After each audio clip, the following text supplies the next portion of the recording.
자, 우리 소방행정법 기본 강의 시작하겠습니다. 안녕하세요. 네.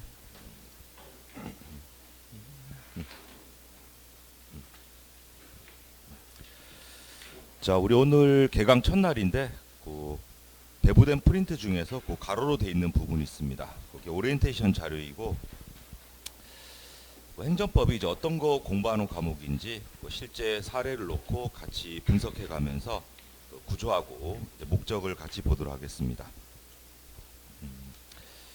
왼쪽에 있는 게 이제 행정법을 다루고 있는 실제 사례가 되고 그 오른쪽에 있는 내용들이 우리 이제 법률 용어들이니까 그 왼쪽 오른쪽 이제 비교하시면서 쭉 한번 같이 보도록 할게요.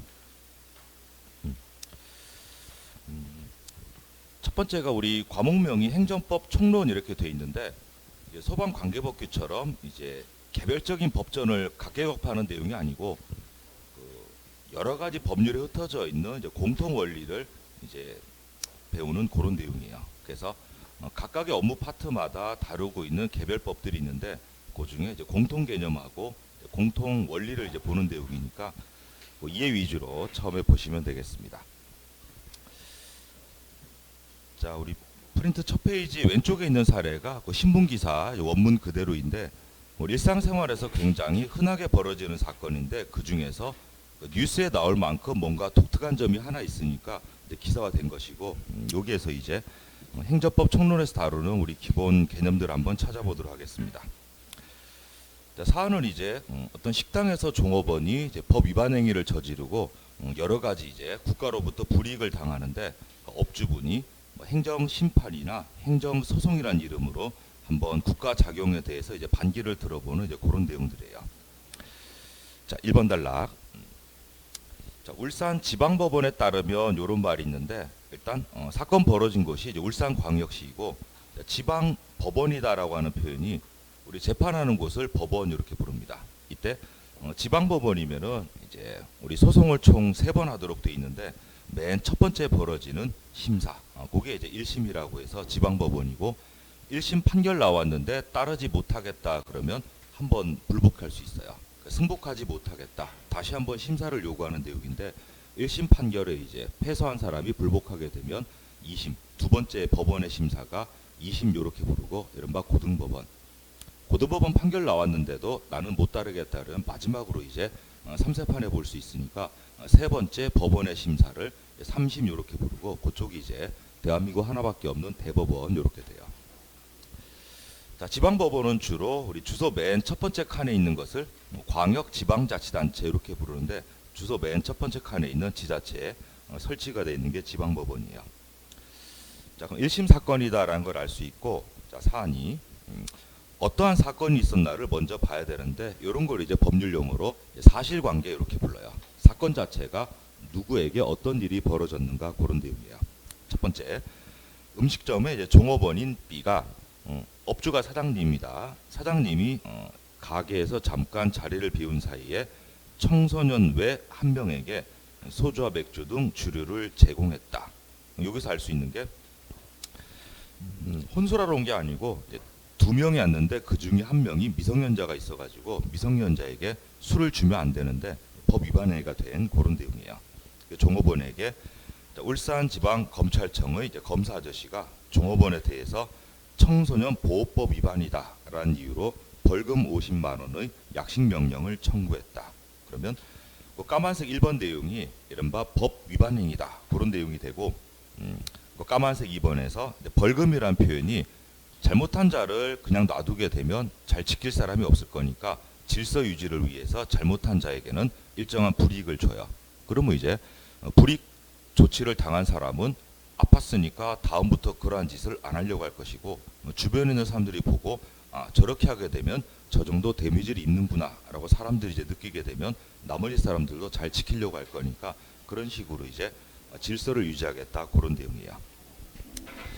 오른쪽에 이제 보시면 그 까만색 2번에서 우리 벌금으로 표현되는 게 이른바 형벌이라고 해서 형벌을 받게 되면 그 위반 행위가 단순한 위반 행위가 아니고 범죄자다 이제 그런 뜻이에요. 그러면 이제 아주 강력하게 국가에 의해서 이제 불이익을 당하게 되고 다시 왼쪽으로 오셔서 검사 아저씨는 잠깐 논외로 하고 자, 울산 남구의 이제 구청장이라고 하는 지방자치단체장이 직원이 아니고 사장님한테 영업정지 2개월의 처분을 했다. 그러니까 처분 동그라미 쳐두시면 돼요.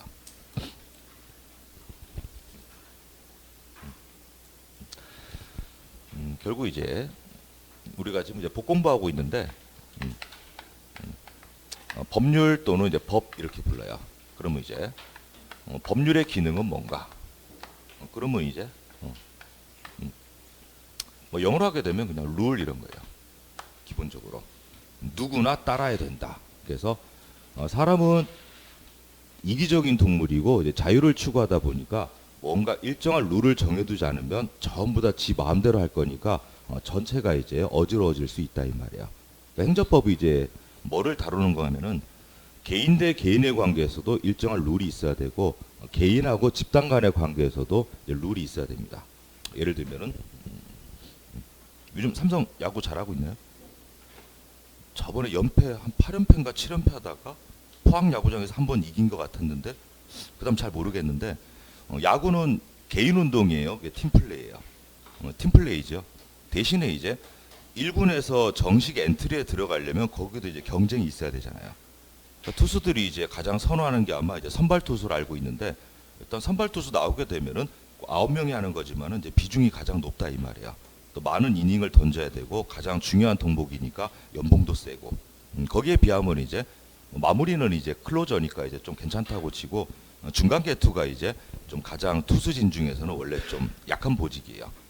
그래서 이제 뭐 필승조가 있고 이제 추격조가 있는데 마리조와 추격조이지 옛날 이름이 패전 처리반이에요.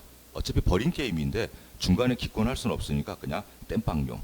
그래서 이제 처음에는 기대가 높으니까 선발진 들어갔다가 별로 안 좋으면 이제 밀려가지고 이제 중간 개투 갔다가 거기도 이제 필승조 하다가 또 힘 떨어지게 되면 이제 추격조가 되고 정말 안 좋게 되면 2군 내려보내고 더 안 좋다 그러면 이제 방출시켜 버리고 그래서 이제 팀 대 팀 간의 경기에서는 이제 전체적인 운동인데 그 팀 안에서는 또 개별적으로 같은 팀이지만 경쟁이 벌어질 수는 있다 이 말이야.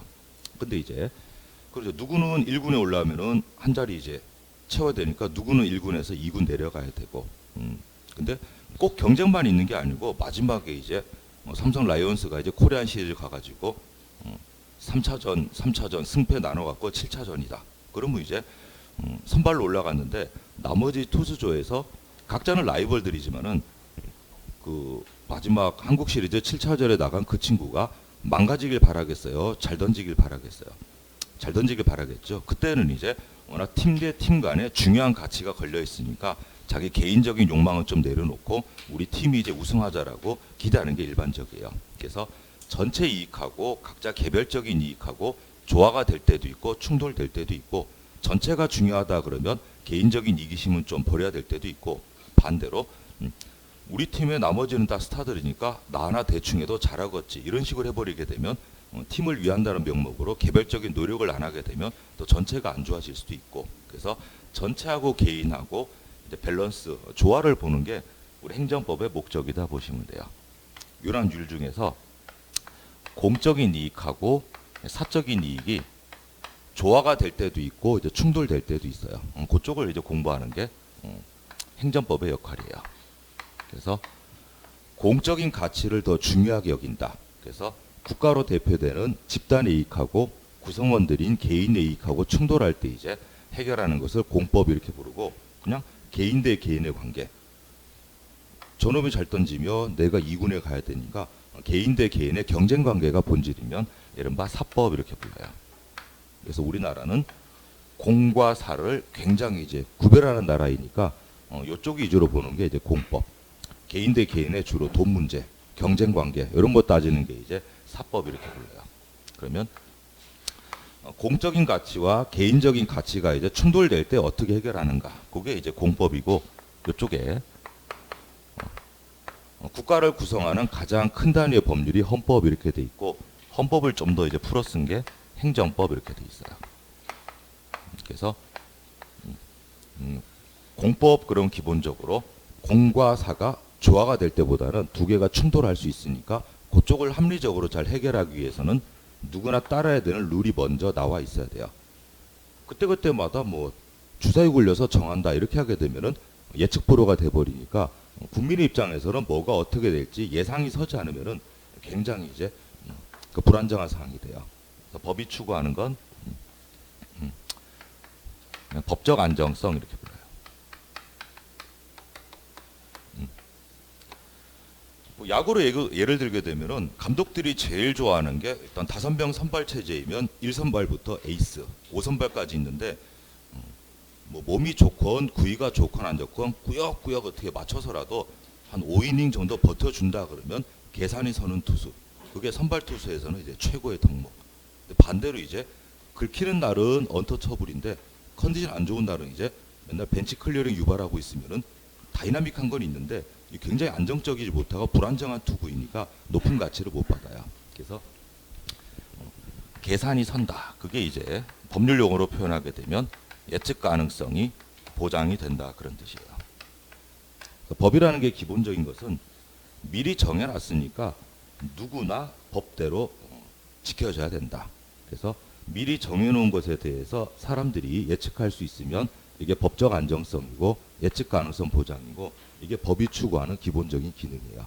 그래서 이제 개인 대 개인의 관계이건 국가 대 개인의 관계이건 뭔가 분쟁이 생기게 되면 미리 정해져 있는 법을 가지고 와서 옳은지 그른지를 심사해 본 다음에 법에 어긋나는 놈한테는 이제 불이익을 주고 법을 잘 따른 사람한테는 법에서 보장한 이익을 주고 뭐 이런 식으로 이제 분쟁 해결의 기본 룰이 법의 기능이다 이제 보시면 돼요.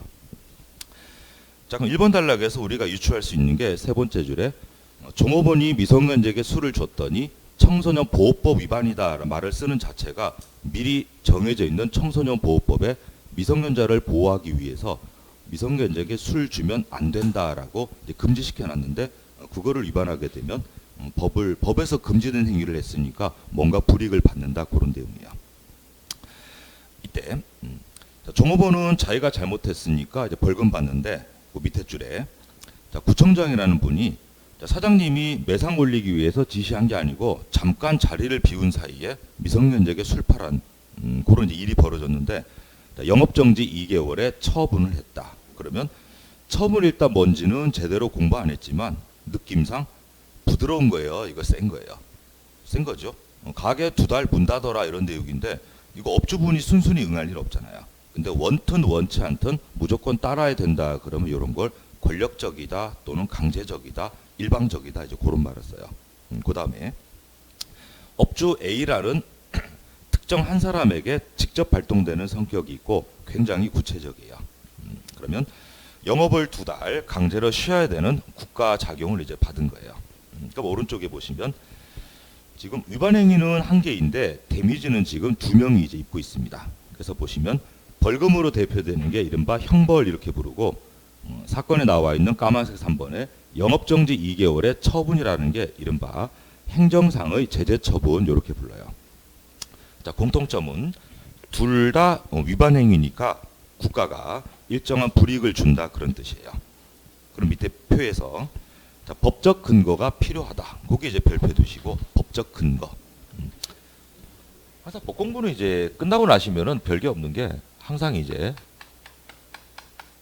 근거를 따지고 전제를 따지는 거예요. 2개.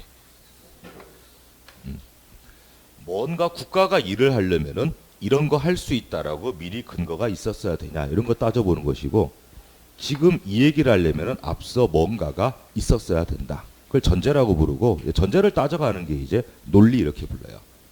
그래서 지금 이게 있으려면은 앞서 뭐가 있어야 된다.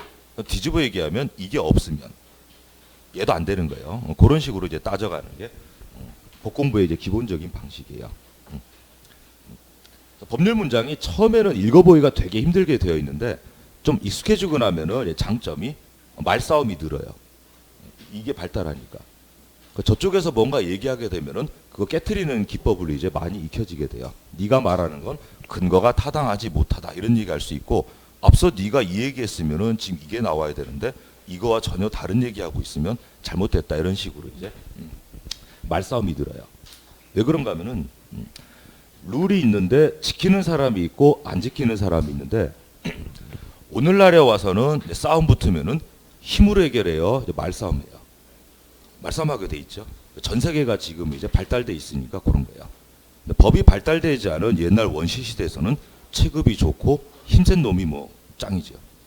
그래서 이제 노동을 좋아하는 사람 없으니까 저쪽에서 쎄 빠지게 일해가지고 먹을 거 마련해 두게 되면 가가지고 이제 맞고 줄래 그냥 줄래 이런 식으로 이제 빼들어 간다 이 말이에요. 그래서 위아래가 있고 서열이 있고 강제성이 동반되는 게 우리 동물의 세계를 보시면 알겠지만은 그게 집단을 구성하는 기본인데 인간은 이제 그 이성이라는 게 있으니까 그런 시대는 져버리고 말싸움하는 거예요. 미성년자 때야 뭐 추닥추닥거리는데 20살 성인 되고 나면은 이제 힘세다고 이거 함부로 하면 돼야 안 돼요. 그때는 이겼다고 기분이 좋을 수 있는데 다음 날 이제 금융치료 당하죠. 폭행죄 엮이고 손해배상 그래가지고 이제 싹싹 사과하면서 이제 눈 찔러서 눈물에도 뽑아내가지고 이제 합의금 좀 깎아야 되고 돈 많이 나간다 이 말이에요. 그래서 이제 사람 간의 분쟁이 생기면은 물리력으로 해결하는 게 아니고 말싸움 해야 되는데 그 말싸움의 가장 최고 하이라이트가 법원에서 벌어지는 소송이라고 보면 돼요. 그래서 소송 거는 사람이 이제 싸움을 거는 놈이고 말싸움 거는 거예요. 소송을 당한 사람이 이제 피고라고 부르는데 둘이가 이제 내 말이 맞다 이쪽에서는 네 말은 이래서 틀렸다 이런 식으로 둘이 말싸움하고 있으면은 심사하는 사람이 쭉 듣고 있다가 네 말이 맞다라고 이제 결판 내려주는 게 이제 소송의 결과인 판결이에요. 자, 그러면 이제 우리 법에서 미리 정해두기를 이러한 위반 행위를 하게 되면 이 정도 데미지를 준다라고 항상 이제 법에 미리 근거가 있어야 돼요. 국민에게 좋은 행정도 있고 안 좋은 행정도 있는데 깜짝 선물 받으면은 이거 가지고 화내는 사람이 있어요, 없어요? 없습니다. 뭘 이런 걸 이런 식으로 이제 입가에 미소를 감출 수가 없게 돼요. 그래서 미리 예고하지 않았고 근거 없더라도 좋은 혜택을 주는 건 큰 상관이 없는데 갑자기 이제 돈 내라 이렇게 하게 되면 자기 개인의 재산권이 이제 침해가 되는 문제이니까 왜 네가 나한테 돈을 내라고 하는지 근거를 대봐 이렇게 해야 돼요. 그때 가장 확실한 근거가 법이다 이 말이에요. 법적 근거. 누구나 따르기로 합의된 법전에 적혀져 있으니까 그 누구도 찍소리 못하고 아 그렇구나라고 인정할 수밖에 없다 이 말이에요. 근데 법은 미리 만들어 놔야 되는데 법에 인간 세계의 모든 상황을 다 미리 적어둘 수 있다 없다 불가능해요. 그래서 이제 법에서 미리 정해놓지 않은 경우도 있고 법에서 뭔가 정해놨는데 이게 해석에 따라서는 이렇게 생각이 될 수도 있고 이렇게 생각이 될 수도 있으면은 사람은 전부 다 그 법정 가지고 와가지고 자기 뜻대로 해석하게 되니까 내 말이 맞다 이런 식으로 이제 또 말싸움 벌어질 수 있어요. 그때 마지막에는 이제 이 법은 이러한 의미다라고 할 수 있는 사람이 있어야 되고 법이 없으면 이제 다른 비슷한 법을 끌고 와서라도 요 사안에서 해결돼야 될 룰은 이거다라고 뭔가 법을 가지고 이제 일하는 사람들이 필요해요. 그 중에 최고 정점에 있는 사람이 법원에서 일하는 법관, 판사라고 보면 돼요. 그러니까 판사할 때 꼭 판자가 판단한다 이런 내용인데 그게 이제 인간이 하는 일 중에서는 가장 신에 가까운 위치로 보시면 돼요. 옳고 그름을 판단하는 거. 그러니까 수많은 사람들이 열심히 살아가고 있다가 분쟁이 생기는데 가만히 보고 있다가 네가 맞다, 너는 틀렸어. 이렇게 지적질하고 판단할 수 있는 게 동급의 인간에서는 원래 할 수 없는 내용이에요. 그래도 이제 신을 만나려면은 살아 있어야 돼요. 일단 죽어야 돼요. 죽음이 전제가 돼야 이제 사후 세계에서 신을 만날 수 있으니까 지금 살아서 지금 분쟁을 하고 있는데 죽어야지 알 수 있다 그러면 이건 말이 안 되는 거니까 살아있는 인간들 중에서 원래 신이 해야 되는 일을 부여한 게 법관으로 보면 돼요. 옳고 그름을 판단. 그래서 오늘 아침 모의고사 보셨죠? 어제 했던 관계법규 보셨나요? 그 여러분들이 이제 힘들게 아침에 이제 오셔갖고 시험 보셨는데 문제 내는 사람하고 문제 풀고 평가받는 사람하고 채점하는 사람하고 일단 제일 싫은 건 어디예요? 문제 만드는 사람, 풀고 평가받아야 되는 사람, 채점하는 사람. 일단 제일 싫은 거는 테스트 받는 거잖아요. 누구도 평가받는 걸 좋아하지는 않는다 이 말이야. 그래서 이제 풀고 평가를 기다려야 되는 입장이 가장 인간적인 작업이고 또 문제 출제하는 사람은 자기가 평가받을 게 아니고 남 골리는 거니까 이제 자기 마음대로 만들면 되고 제일 재밌는 건 솔직히 채점하는 거지. 그러니까 자기 거 자기가 채점하라 그러면 스트레스가 나올 수 있는데 다른 사람이 푼 거 이제 채점하게 되면 마음껏 비웃을 수 있잖아요. 자식 학원 1년 내내 개근하더니 성적은 욕꼬라지네. 뭐 키득키득 그럴 수도 있고 예상보다 겁나게 잘하네.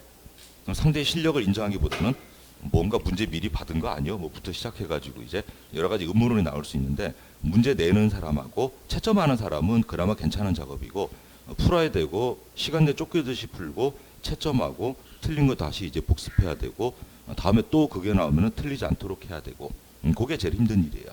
그래서 그 사람이 하는 일을 그대로 이제 국가 자격으로 옮겨온 게 입법, 행정, 사법 이렇게 불러요. 그러니까 입법이라고 하는 게 문제 내는 거예요. 미리 룰을 만드는 사람. 그 다음에 이제 사법부인 법원에서 하는 게 채점하는 사람이에요. 과연 미리 만들어져 있는 법에 지켰느냐 안 지켰느냐. 근데 중간에 이제 법이라는 건 솔직히 글자로 적혀져 있고 뜬구름 잡는 소리니까 이 법을 구체적으로 현실에서 작동시키려면 이제 풀고 채점하는 것처럼 이제 집행이라는 게 필요해요. 현실화시킨다. 그쪽이 이제 행정부의 역할이다 이렇게 보면 돼요. 그래서 최종 목표는 전부 다 똑같아요. 입법부이건 행정부이건 사법부이건 모여 사는 대한민국 국가를 잘 발전시켜 보자라는 게 공동의 목적인데 서로 업무 파트를 나눈 거예요. 문제 만든 사람이 풀면 어떻게 돼요? 당연히 100점이겠지 뭐. 지가 만든 문제인데 자기가 틀리게 되면 그건 좀 그렇잖아요. 그래서 이제 공정하지 못할 수 있고 자기가 있는데 자기 보고 채점하라 그러면 객관적으로 냉정하게 할까요? 이건 내가 컨디션 좋았으면 맞출 수 있었는데 나 동그라미 뭐 이런 식으로 이제 자의적으로 될 수 있으니까 공정성과 객관성이 담보가 안 돼요. 그래서 이제 계획을 짜고 실행을 하고 피드백 평가하고 이 세 가지를 이제 국가 부서도 쪼갠 게 권력 분립의 원리 이렇게 보시면 돼요. 그러니까 이름이 이제 어렵게 적혀져 있는데 원리를 알고 나면은 다 사람 살아가는 세상에서 잘해보자라는 내용이니까 현실에서는 다 아는 내용들인데 용어를 일부러 어렵게 쓰는 특징이 있어요. 그래서 이제 법률 공부할 때는 이게 어떤 뜻인가 그거 익히시면 돼요. 그럼 뜻은 금방 알 수 있는데 공부하시면은 처음에 맞닥뜨리는 용어는 친절한 용어다, 굉장히 불친절한 단어들이다. 불친절한 단어예요. 그건 우리의 문제가 아니고 만든 사람들이 원래 어렵게 만들어요. 그 무식한 일반인들이 보고 쉽게 알 수 있으면은 이게 권위가 안 서기 때문에 권위를 유지하려면은 일부러 진입장벽을 올려놓는 기법이에요. 그러면 이제 이거인 것 같은데 그래도 이게 애매하니까 전문가한테 가서 물어보잖아요. 그럼 공짜로 알려줘요? 돈 내라 그래요. 돈 내라 그러지. 그래야지 이제 자기 직업군의 이익이 이제 보장이 되고 권위가 선다 이 말이야. 그게 법률에서만 그런 게 아니고 옛날에 이제 뭐 가톨릭, 뭐 개신교 다 똑같죠. 전부 다 이제 성경 말씀이 가장 좋은 말씀인데 이게 그 어렵다는 라틴어로 쓰여져 있다 보니까 집집마다 성경이 한 권씩 있는데 펼쳐봐야 알 수가 없어요. 그때는 교육이 또 실시가 안 되던 시절이니까 뭔 내용인지 알려고 그러면은 집에서 독하게 돼요. 일단 교회나 성당 가야 돼요. 교회나 성당 가가지고 이제 내라는 돈 좀 내고 가만히 대기 타고 있으면 신부님이나 목사님이 이제 공부를 많이 하신 분들이니까 성경에 있는 요 말이 요런 뜻이여라고 이제 요구해주게 되면 그렇구나 이렇게 하니까 자발적으로 이제 그 종교 조직에 이제 가입이 돼야 되고 계속 가야 된다 이 말이야. 그러다가 이제 성경을 번역해가지고 각 나라 말로 이제 번역이 되니까 굳이 가야 돼요. 내가 펼쳐보면 알 수 있어요.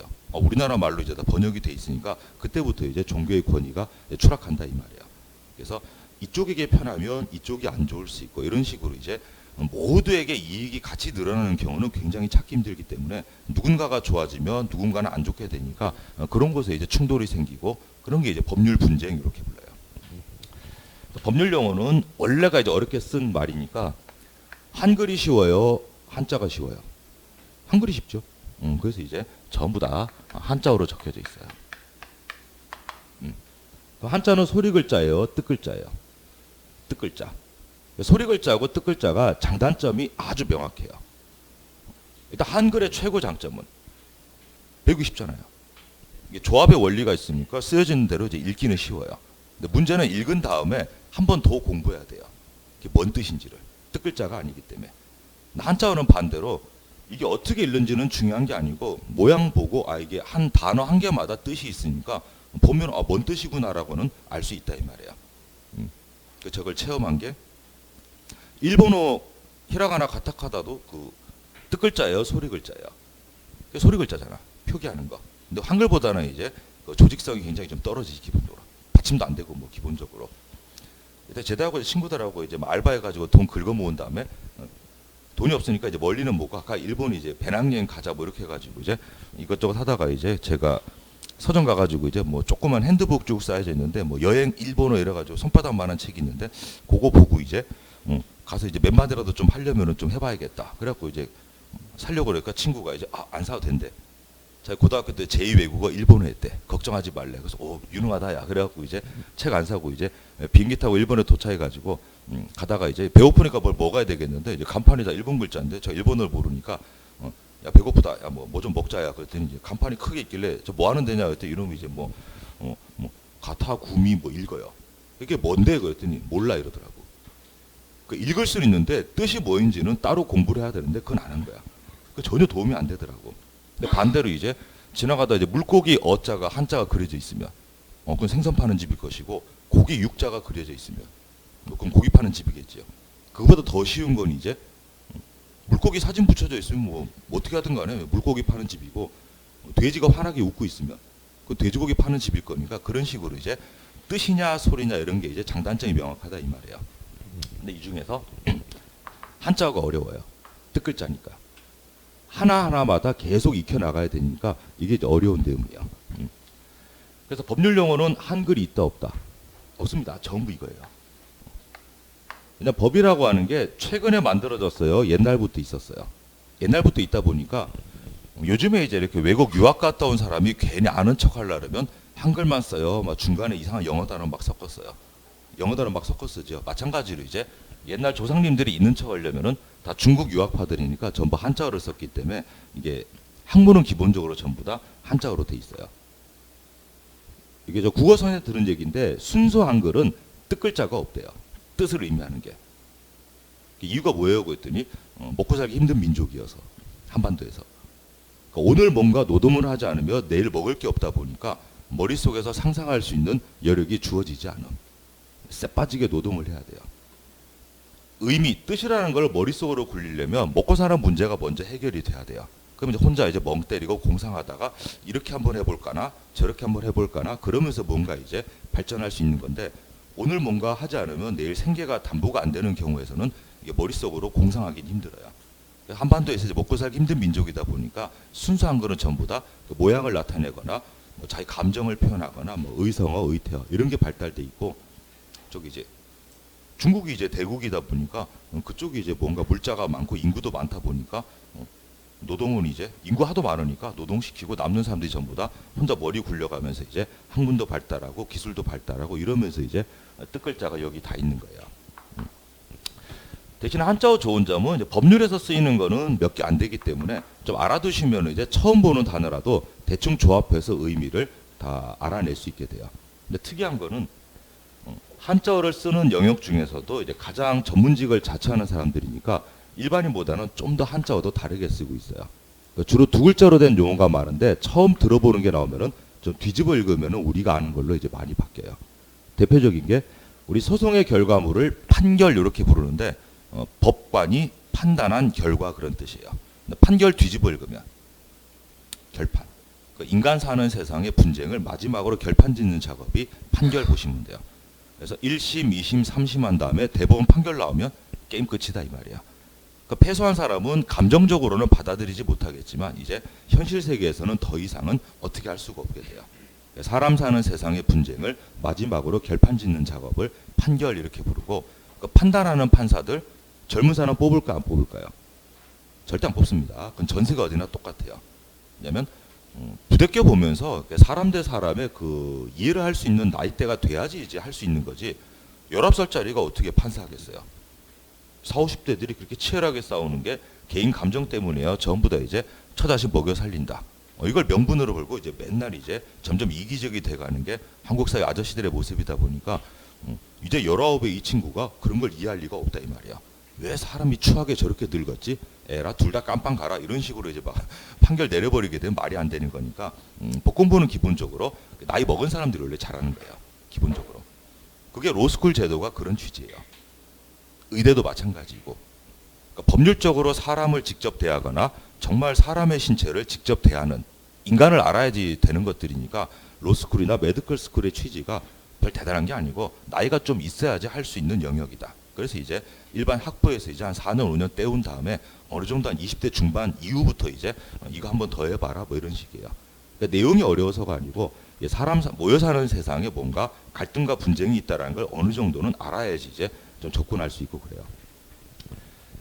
그러니까 저도 옛날 학교 다닐 때 이게 되게 특히 행정법이 이해가 되게 어려웠던 게 형법 그러면 이제 범죄를 다루니까 아마 법대생들이 자발적으로 판례집 찾아보는 과목은 제가 알기로 형법밖에 없어요.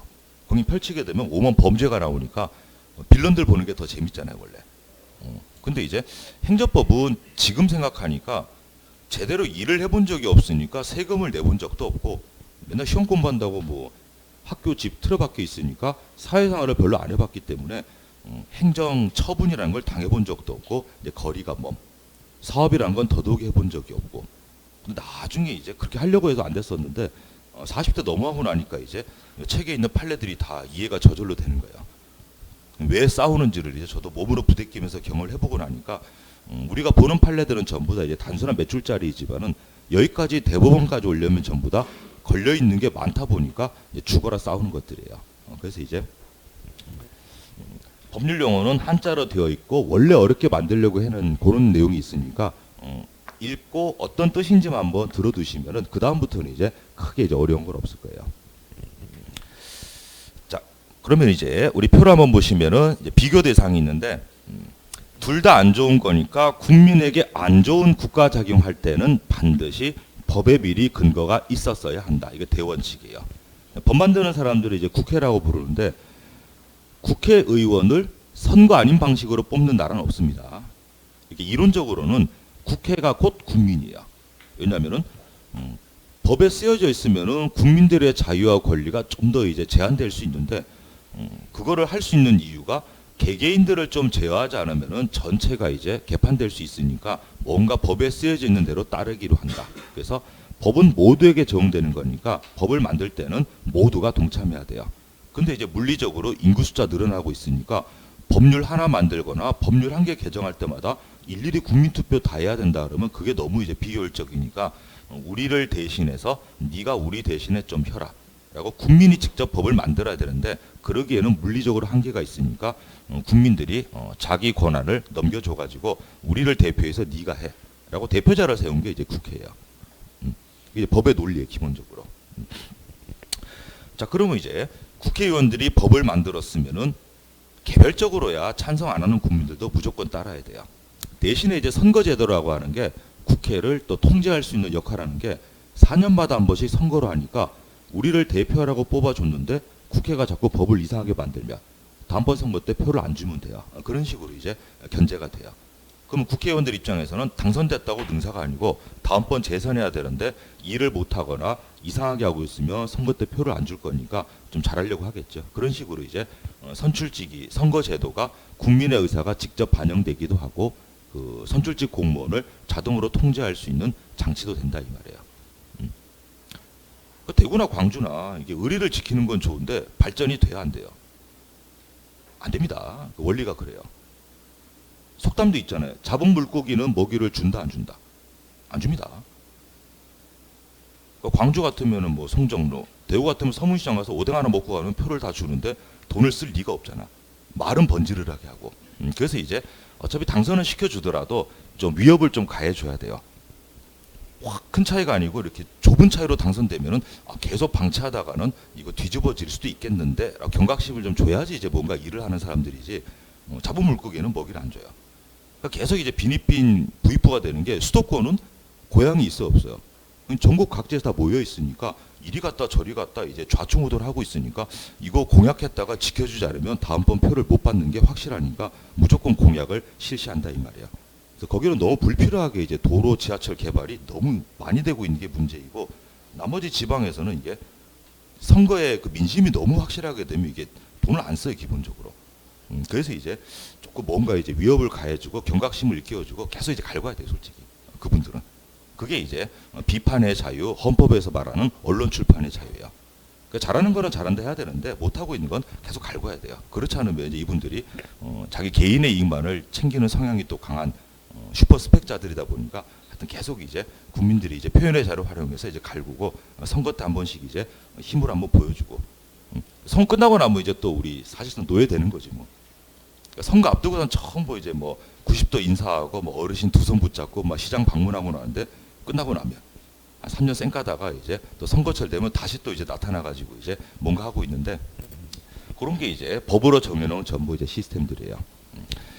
자, 오른쪽에 이제 법의 근거를 두고 형벌을 부과한다 그러면 그자의 행위가 범죄가 되는 거고 오른쪽에 형벌까지는 아니고 행정상의 불이익을 받아라. 그럼 그 사람은 그냥 단순한 위반 행위에 불과해요.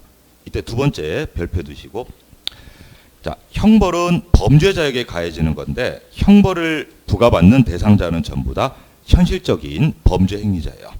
현실적으로 위반 행위한 사람에게 형벌을 부과함. 근데 오른쪽에 행정상의 제재는 차이가 뭐냐면은 꼭 현실적인 위반자가 아닐지라도 법상 책임자에게 행정상의 불이익이 가해질 수 있다. 그게 이제 특징이에요.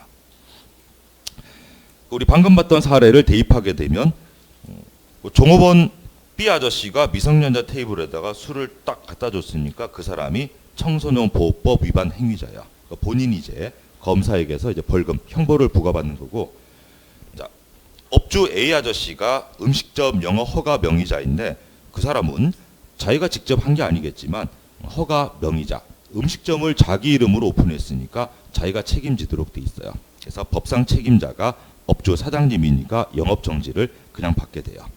이때 동그라미 두시고 이제 귀책 사유.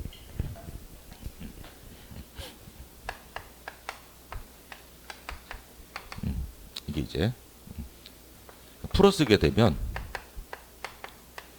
그 사람의 책임으로 귀속시킬 수 있는 사유 그런 뜻이에요.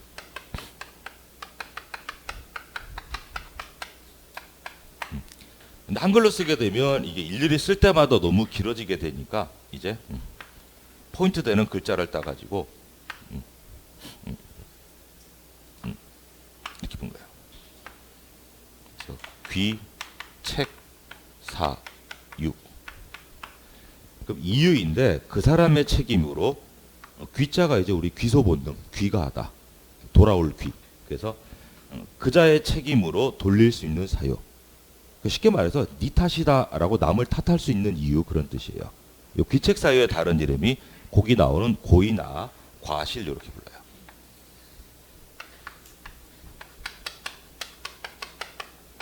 고의는 일부러 이런 뜻이고 과실 그러면은 실수로 이제 그런 뜻인데 그 사람의 책임으로 돌려가지고 네 탓이다라고 비판하려면은 일부러 잘못했던가 실수로 잘못에 이르러야 돼요. 그 뒤집어 얘기하면 일부러 한 것도 아니고 실수도 아니었다. 고의나 과실이 없으면 귀책 사유가 없는 거니까 그 사람에게는 책임을 물을 수 없다. 귀책 사유 없는 거를 다른 표현으로 불가항력 이렇게 불러요. 결과는 잘못된 게 맞는데 일부러 잘못한 것도 아니고 사람의 실수도 아니었으면 그건 인간의 힘으로 어찌할 수 없다. 그게 이제 불가항력이고 법적 책임을 안 물어요. 이때 귀책 사유가 그 사람 탓을 하려면은 귀책 사유가 있어야 되는 경우도 있고 귀책 사유를 안 따지는 경우도 있어요. 자, 보시면 자, 범죄에 대해서 형벌이라는 책임을 씌우려면은 반드시 현실적인 범죄 행위자한테 일부러 범죄를 저질렀던가 실수로 범죄에 이르게 되는 고의 또는 과실이 있어야 돼요. 이게 형벌의 대상인 범죄를 성립시키려면 고의 또는 과실을 필요로 한다 이런 표현을 쓰고 이게 필요로 하다 요자예요. 범절적 표현으로 요한다 그러면은 있어야 한다, 필요로 한다 이제 그런 뜻이에요. 근데 오른쪽에 자, 범죄가 아니고 단순한 위반 행위에 대해서 행정상의 불이익을 주는 내용들은 전부 다 꼭 현실적 행위자가 아니더라도 법의 책임자로 규정된 자에게 부과될 수 있고 이 경우는 자, 고의 또는 과실이 없어도 돼요. 이 말은 행정상 제재를 먹이기 위해서는 현실적 위반자를 찾을 필요도 없고 법의 책임자에게 고의 과실 따지지 않고 그냥 때릴 수 있다 이 말이야. 센 게 아니기 때문에. 근데 이렇게 표로 정리해놓으니까 어려워 보이는 거고 우리 다 알고 계시는 게 어떤 친구가 차를 이제 새 차 뽑았어요. 오늘 아침에 카페 봤더니 뭐 사이버 트럭 테슬라 거 우리나라에 이제 몇 명 이제 그 대기 타다가 이제 인수해온 모양이던데 그거 비싸대. 저도 100불 날렸는데 그 처음에 몇 년 전에 신청할 때 저도 막 안 되는 영어 쥐어짜가지고 신청해봤는데 그대로 이제 중도금 못 내가지고 이제 나가리 된 것 같은데 그 사이버 트럭이 이제 왔어요. 그럼 생기기 희한하게 생겼잖아요. 독특하니까. 이때 그 친구분이 야 겁나 멋있네. 나 한번 몰아보자. 하면 된다 안 된다? 안 됩니다. 그 사이버 트럭 이제 친구한테 그래 한번 밟아봐라. 그 친구 웽 한 다음에 이제 신호 위반 과속 과태료 나오면은 그 누가 내야 돼요? 실제 몰았던 친구 차주인 아저씨가 차주인 아저씨가 내야 됩니다. 그게 행정상의 위반 행위에 대해서는 차주 자동차 등록부에 차주로 올라가 있는 사람이 내야 돼요. 근데 만약에 그 친구분 아저씨가 핸들 쥐고 몰다가 순간적으로 휙 나가다 보니까 사람 쳤으면 그건 상해죄라든가 이제 살인미수 같은 범죄가 되니까 그때는 핸들을 직접 쥐었던 현실적 행위자가 형벌을 받고 형벌까지는 아니면 이제 차주로 등록된 사람이 행정상의 책임을 지도록 돼 있어요. 그때는 친구 관리를 제대로 잘했냐 못했냐 고의과실 안 따진다 이 말이야. 그런 게 이제 위반자에게 불이익을 주더라도 시스템이 다르게 돼 있어요. 이때 법상 책임자에서 그 책임 동그라미 쳐두시고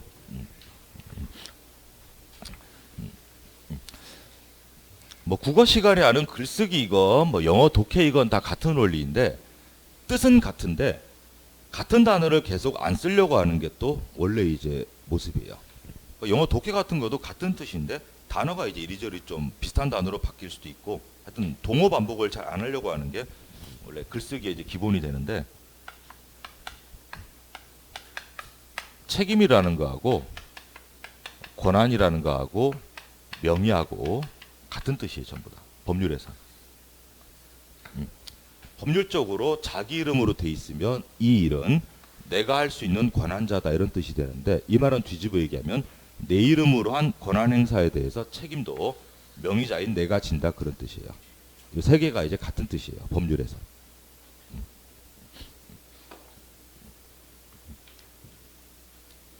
그러니까 어른 되면 부모님들이 친구한테 명의 빌려주라래요. 명의 빌려주지 말아요. 그 빌려주지 말아라고 하는 건 이쪽에 이제 포커스가 있는 내용이에요.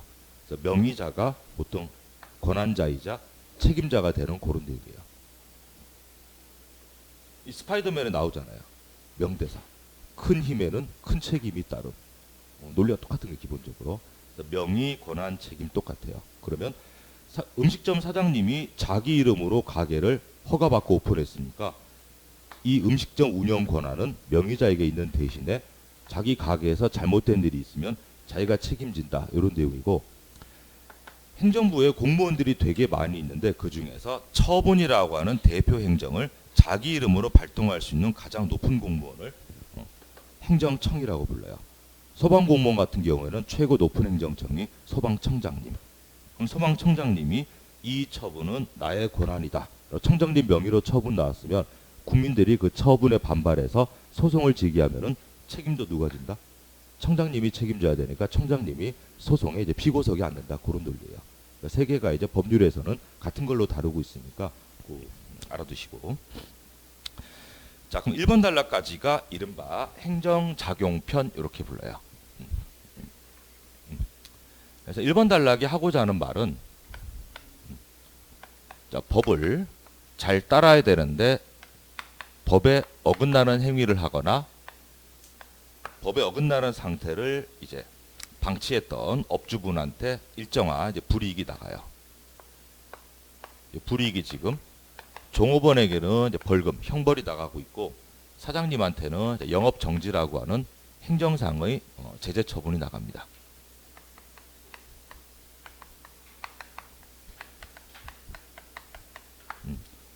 얘네들 민간인의 행위예요. 이제 국가의 행위예요. 국가가 하는 거니까 이른바 국가의 행동이에요. 민간인은 지금 법을 위반했고 집단인 국가가 자기 이름으로 불이익을 주는 내용들이에요. 목적은 공무원 자기 기분풀이 하려고 아니면 공동체의 공익을 위해서 공익을 위해서 이 말이야.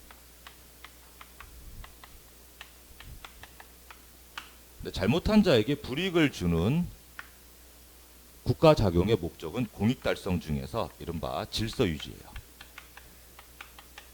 잘못한 자를 방치하게 되면 무질서가 계속 행해질 것이니까 질서 유지를 위해서 잘못한 자에게 법으로 미리 정해둔 만큼 불이익을 가하는 그런 내용이에요.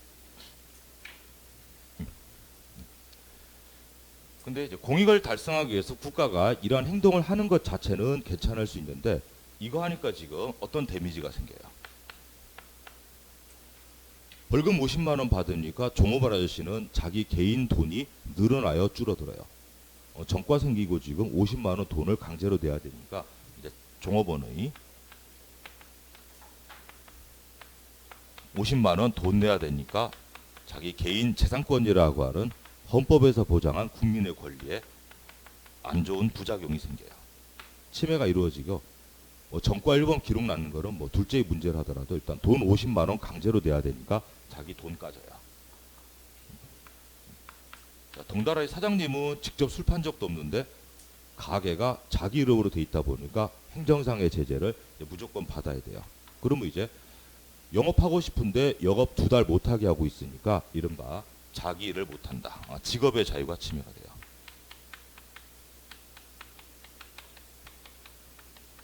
여기 뒤따르는 결과로다가 2달 가게 매상 못 올리니까 재산권 침해도 있을 수 있고 뭐 정신상 스트레스나 이런 것들은 뭐 따라오는 이제 부수적인 안 좋은 효과들이에요.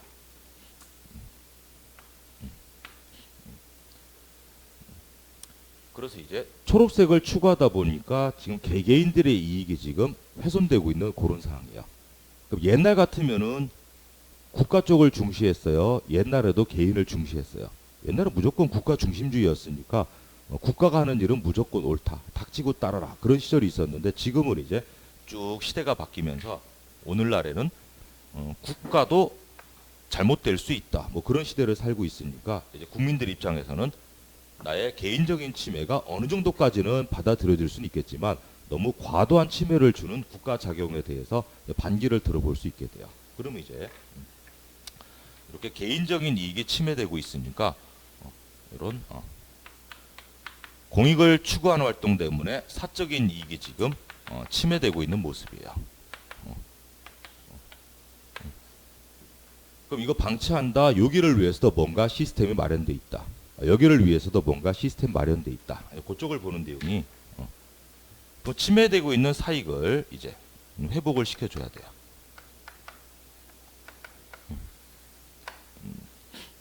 그래서 1번 단락에 있는 내용은 이제 공동체의 이익을 위해서 뭔가 해나가는 모습이고 2번 단락에서 추구하는 거는 이걸 추구하다 보니까 개인들의 이익이 침해가 됐기 때문에 요거 회복을 시켜주는 시스템을 이제 보는 영역이에요.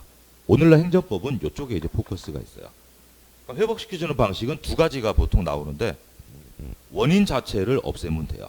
지금 처분이나 벌금 때문에 지금 침해가 되고 있으니까 이 자체를 애초부터 없는 걸로 무력화시켜서 구제하는 방식도 있고 이거는 그대로 두고 침해된 너의 이익을 금융치료, 도두로 물어줄게 그렇게 회복할 수도 있고 어찌되었건 침해되고 있는 개인적 이익을 회복을 노리는 제도를 이제 행정구제편 이렇게 불러요. 그러니까 이쪽의 이름이 행정구제.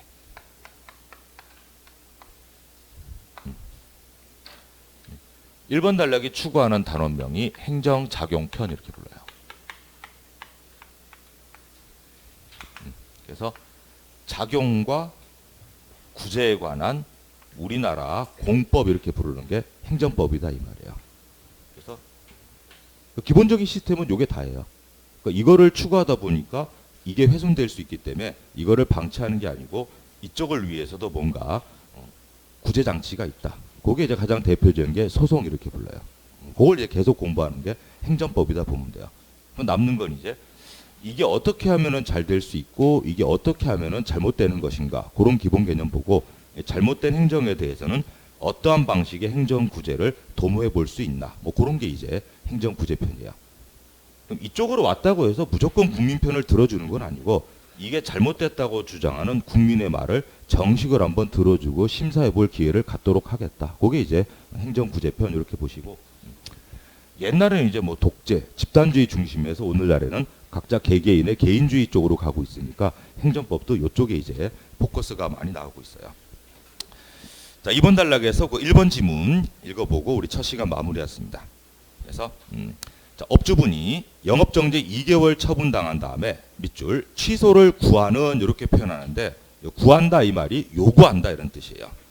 그럼 취소라는 건 당연히 없애달라 이런 내용이고 나에게 주어진 영업정지 2개월 처분이 잘못되었으니까 취소시켜줘라고 요구한다는 뜻이고, 원래 소송으로 가야 되는데 지금 행정심판을 제기했다라는 표현이 국민의 권리구제 방식이 오늘날에는 꼭 법원에서 소송만 있는 게 아니고 행정부 자체적으로도 자기들의 처분을 평가할 수 있는 루트를 마련해 두고 있으니까 그쪽으로 먼저 시작한 그런 사례예요. 그래서 자, 1번 단락의 핵심은 네 번째 줄에 영업정지 2개월의 처분을 구청장이라고 하는 행정청이 행정작용을 먼저 펼치고, 2번 단락에서 처분의 상대방인 업주 사장님이 거기에 불복, 나는 따를 수 없다라고 반기를 들어서 취소를 요구하는 액션을 한번 국민이 해보고 있다. 그런 게 이제 행정작용편, 행정구제편이고, 이 두 개 계속 이제 공부해 나가는 게 행정법의 목적이다, 이렇게 보시면 돼요. 자, 그럼 우리 잠시 쉬었다가 나머지 내용 보고 오른쪽에 있는 표를 이제 정복하는 게 우리 두 번째 시간의 목적이니까 잠깐 쉬었다가 두 번째 시간에서 다시 보도록 하겠습니다.